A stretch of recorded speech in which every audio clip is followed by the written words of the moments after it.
Let's book a trip. Select Book a New Trip. Our pickup address will be our client home.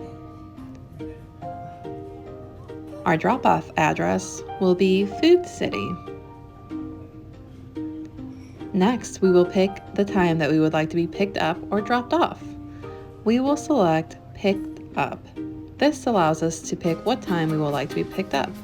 Here we will choose the date. Next, we will choose the time.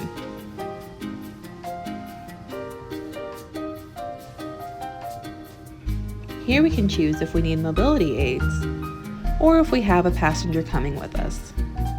Here it will allow us to review our booking. Make sure to confirm.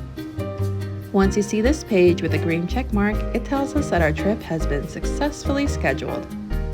Now you can make sure to see your trips on your trip page. This shows all your upcoming trips.